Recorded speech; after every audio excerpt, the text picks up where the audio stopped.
Hello friends, welcome to my channel Food and Travel. This is my fourth journey with my family to Europe.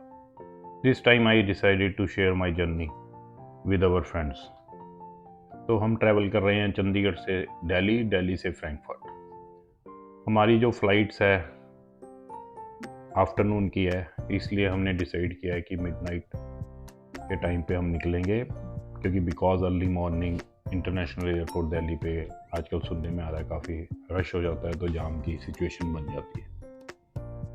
तो हम थोड़ी देर में अपनी journey start करने वाले हैं और ये हमारे बैगेजेस आ गए हैं। हमने टैक्सी वन वे बुक कराई है क्योंकि चंडीगढ़ से दिल्ली एयरपोर्ट के लिए one way taxi easily available हो जाती है, तो इसलिए बेटर है कि आप वन वे टैक्सी बुक कराएं जिससे आपकी काफ़ी सेविंग हो जाएगी।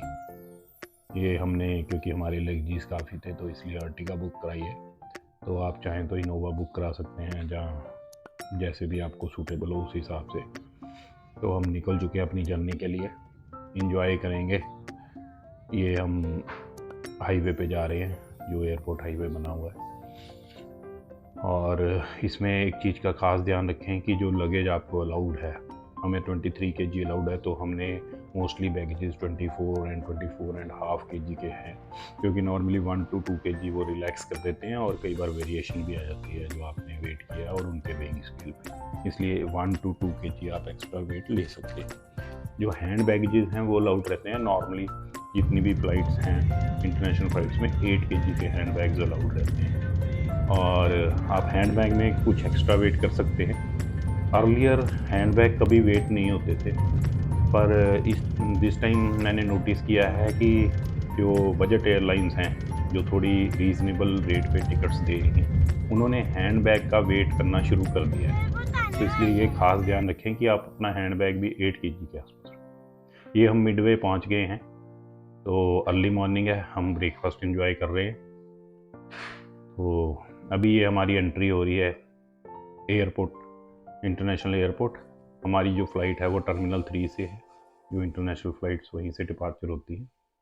और हमें अभी तक तो कोई जाम और रश नहीं मिला है, तो होप सो हम जल्दी पहुंच जाएंगे।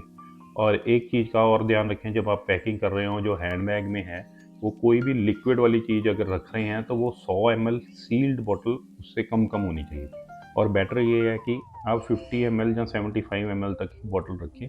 कोई भी मेडिसिन कई बार नेसेसिटी रहती हैं जो आपने ट्रैवल के टाइम ज़रूरी है, कई बार आप बच्चों के साथ ट्रैवल कर रहे हैं, क्योंकि जो हमारा ट्रैवल होता है वो किड्स के साथ होता है, तो इसलिए हमें पैकिंग उस हिसाब से करनी पड़ती है। बच्चों की जो नॉर्मल खांसी की मेडिसिन हैं, कफ की हैं, जो नॉर्मल ज़रूरत पड़ती रहती है, तो वो हम साथ में हमेशा रखते ही हैं, क्योंकि बच्चों का कुछ नहीं पता कब क्या खा रहे हैं, एंजॉय कर रहे होते हैं, तो इसलिए बच्चों का ख़ास ध्यान रखना पड़ता है। तो बच्चों के लिए आप हैंड बैग में थोड़ा सा खाने पीने का सामान, छोटे स्नैक्स वो ज़रूर रखें, अदरवाइज़ आप जर्नी इंजॉय नहीं कर पाएंगे, क्योंकि बच्चे बहुत डिमांडिंग रहते हैं। वो हर बार कुछ ना कुछ, थोड़ी थोड़ी देर बाद कोई ना कोई डिमांड रखते रहते हैं कि हमें ये खाना है, वो।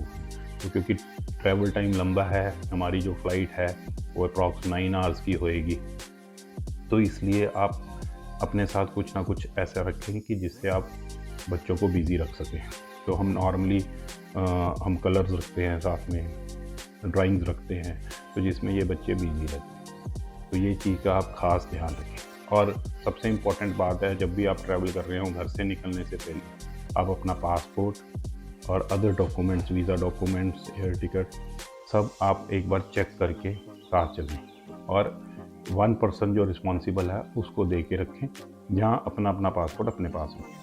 तो कई बार क्या होता है कि हम इकट्ठे ट्रैवल कर रहे होते हैं, तो ये बड़ी दिक्कत वाली बात हो जाती है कि एक फैमिली मेम्बर आगे पीछे हो गया तो दिक्कत वाली बात है। तो अब हम जल्दी पहुंचने वाले हैं और होप सो कि हमें जिस हिसाब से अब रश नहीं मिला है, तो हो सकता है हमें चेक इन काउंटर पर भी ज़्यादा रश ना मिले। अदरवाइज़ हम प्रायोरिटी मेंबर है तो उसका भी हमें एडवांटेज मिलेगा। तो जो मेन एंट्री है टर्मिनल 3 की, टैक्सी जो है बिल्कुल गेट के सामने ही आपको ड्रॉप करती है, तो आपको लगेज इतना कैरी करने में दिक्कत नहीं होती है।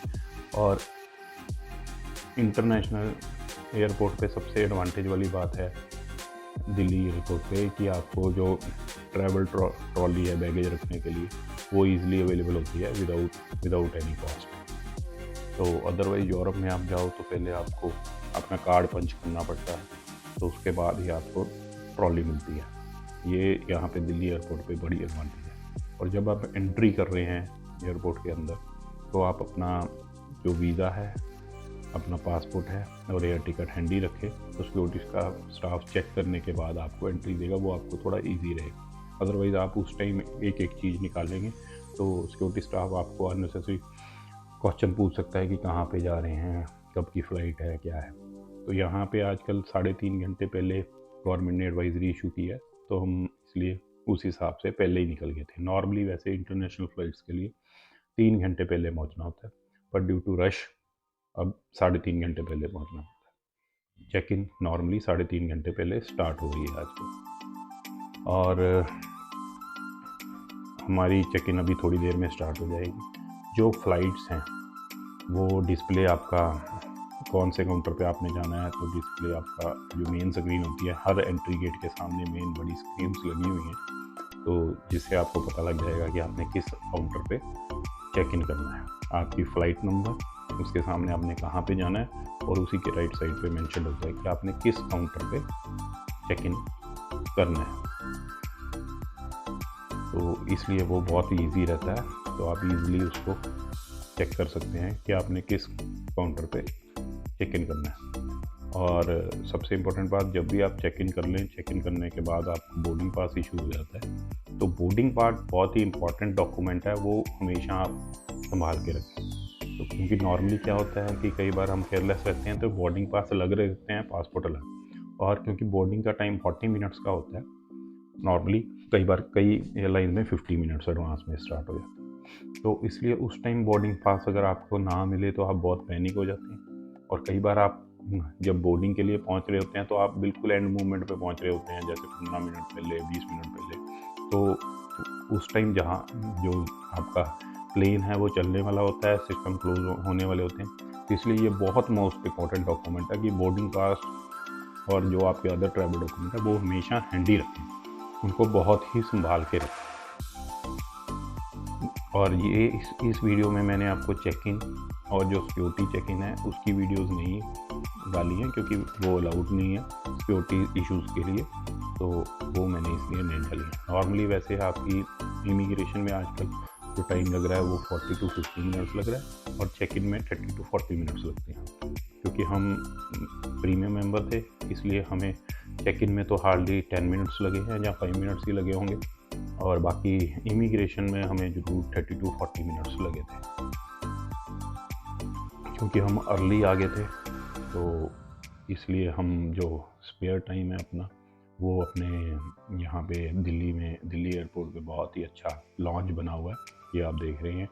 तो इस पे अपना टाइम इंजॉय करेंगे। यहाँ पे जो डिशेस वगैरह सर्व की जाती हैं, जो भी मील्स हैं, बहुत ही फ्रेश और गुड फूड सर्व होता है। तो यहाँ पे आप अपना अच्छा टाइम लॉन्च में बैठ के स्पेयर टाइम पास कर सकते हैं, फैमिली के साथ एंजॉय कर सकते हैं। और एक चीज़ का ध्यान और रखें कि जब भी आप लॉन्च में बैठे हों, क्योंकि आप खाने पीने में बिज़ी हो जाते हैं, आपस में फैमिली में एंजॉय कर रहे होते हैं, बातें कर रहे होते हैं, तो कई बार टाइम का ध्यान नहीं रखते। तो इसलिए बेटर है कि आप कहाँ कोई जा रहे हो प्लेन में बैठ एडवांस अलार्म लगा लें, के? जर्मनी, जहाँ वाह, जा टाइम कहाँ टू जा रहे हो? टाइम जाए ना। टाइम का ध्यान रखें कि आप टाइम पे बोर्डिंग के लिए पहुँच जाएँ।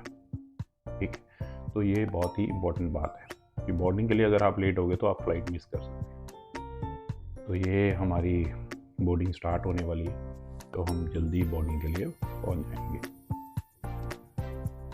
ये हम एंटर कर चुके हैं बोर्डिंग गेट से। तो ये कि एरोप्लेन की जो एंट्री लाइन है वो सिंगल लाइन ही होती है, तो हमने ये बोर्डिंग पास और पासपोर्ट बड़े संभाल के रखे हुए हैं, और ये जल्दी हमारी एंट्री हो जाएगी। तो जो क्रू मेंबर्स हैं वो रो हमें बता देंगे जिस हिसाब से हमारी नंबर ऑफ़ सीट्स होएंगी। तो यहाँ आपको थोड़ा सा वेट करना पड़ता है, नॉर्मली 5 to 10 मिनट्स। तो जल्दी आप, और ये हमारी जल्दी एंट्री हो जाएगी इसमें। और जो मील्स वगैरह हैं, क्योंकि टर्न की, ये आप आउटर व्यू देख रहे हैं,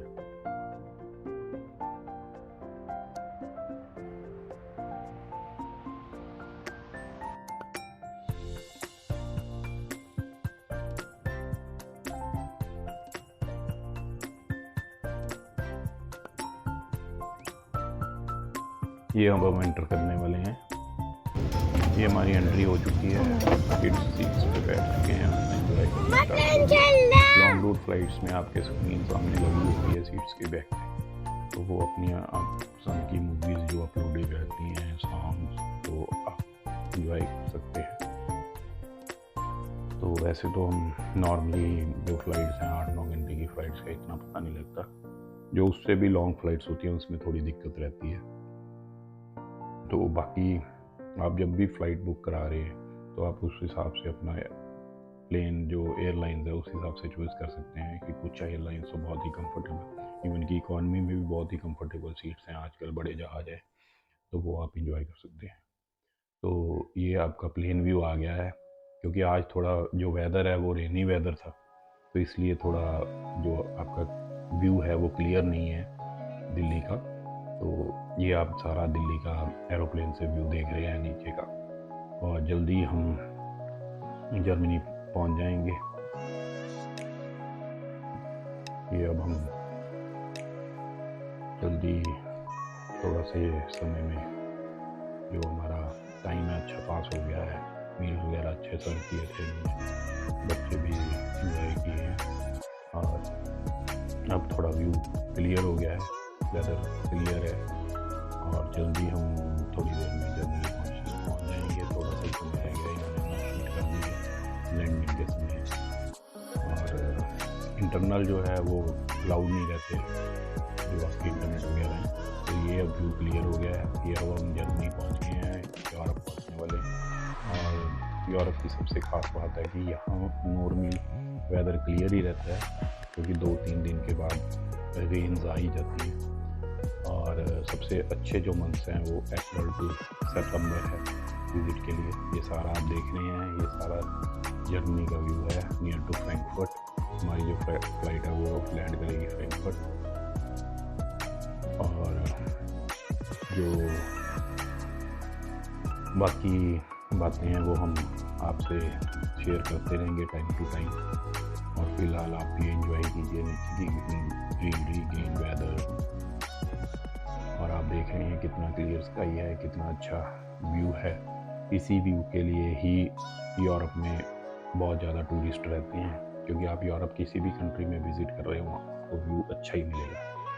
और जर्मनी, स्विट्ज़रलैंड, इटली, ये दो सारी कंट्री, ऑस्ट्रिया, ये पास पास ही हैं, और नॉर्मली इनका वेदर आपको आलमोस्ट सिमिलर ही मिलेगा। तो हम पहले तो यहाँ पे लैंड करेंगे फ्रैंकफर्ट, फिर उसके बाद हमारा जो नेक्स्ट प्लान है वो हम इटली, ऑस्ट्रिया वगैरह प्लान किया हुआ है, तो वो हम आपको टाइम टू टाइम शेयर करते रहेंगे नेक्स्ट वीडियोज़ में। और सी यू सून।